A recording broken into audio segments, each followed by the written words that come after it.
My name is Sam Lavine, and I'm a sophomore research fellow with the Civil War Institute. Today, I'm standing at West Confederate Avenue along Seminary Ridge here at Gettysburg National Military Park. Today, GNMP is 9 square miles of preserved land and one of the most visited national parks on the East Coast, seeing 1.3 million visitors a year. However, Gettysburg National Military Park, one of the 5 original national military parks, was not established to be a tourist destination. Initially, Gettysburg was supposed to be an open-air classroom for the United States military. Today, we'll be exploring just how much of a role the War Department and military education played in the foundation of Gettysburg National Military Park and its continuing legacy today.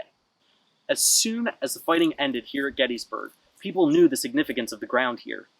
The GBMA, or the Gettysburg Battlefield Memorial Association, started the earliest preservations here as early as 1863, just 2 weeks after the battle.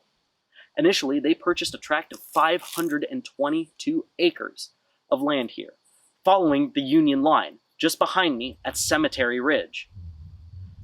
Throughout that time, the GBMA will make sure that they can expand their land and tell the story of the battle that happened here. In the 1890s, the War Department will enter the picture. From 1890 to 1899, the War Department will establish the 5 original national military parks. They are, in chronological order, Chickamauga and Chattanooga, established in 1890 alongside Antietam. In 1894, Shiloh will join its ranks. Gettysburg will become a national military park in 1895, and then finally Vicksburg in 1899. In December of 1894, General Dan Sickles will introduce H.R. 8096 in the House of Representatives. This bill, passed early in 1895, will establish Gettysburg National Military Park. Dan Sickles, the commander of the 3rd Corps here, championed the crusade to have this land preserved. H.R. 8096, more commonly referred to as the Sickles Bill, set a federal park boundary at 3,300 acres. It was this land that would become Gettysburg National Military Park. The GBMA, having already preserved 522 acres of land here at Gettysburg, quickly ceded their land to the War Department. It was from there that the War Department would set out to gain additional ground here at Gettysburg. In the early days of the War Department's tenure here at Gettysburg, they actually contributed to the interpretive landscape here. The cannons you see behind me are placed here after War Department officials toured the battlefield with E.P. Alexander, a Confederate artillery commander, to help them place the memorial marker cannons here on the battlefield. The War Department also contributed its own form of interpretation here on the battlefield. While most regiments and states would choose to erect complex monuments and sculptures, their interpretation here on the battlefield would come in a much subtler form. Hundreds of tablets like this one you see beside me mark the battlefield here at Gettysburg. These are placed by the War Department, as in the founding legislation of Gettysburg, it is said that the War Department is authorized to put in signage that marks lines of battle. There are tablets like these for both armies here. The one that you see beside me is for Thomas's brigade of Pender's division of A.P. Hill's Corps here on Seminary Ridge. These forms of signage go into much more detail than your usual National Park Service wayside. It gives detailed information about this brigade's movements and engagements throughout all 3 days of the battle and on July 4th, the day after fighting ends. This is to give an added level of depth for military officers that come here. That leads us into our final point of this video. How does Gettysburg National Military Park contribute to the education of soldiers? To finish our program, we've moved here to McPherson's Ridge to talk about the staff ride, one of the most important aspects of the military education experience here at Gettysburg National Military Park.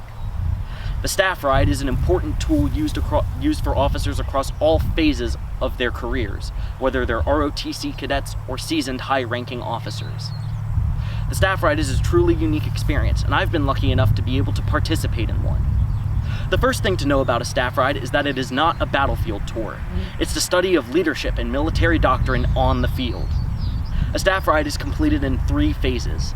The first phase is the battle study. This usually takes place in a classroom, where ROTC cadets or students will take time to learn all the historical information they need to know about the battle. The second phase is the staff ride itself. During the battle study, students will have been broken into teams and assigned officers to study. My officer was General John Buford, Federal Cavalry Commander here at Gettysburg. We spent about 2 weeks researching his decision-making and his strategy in accordance with military doctrine here at Gettysburg.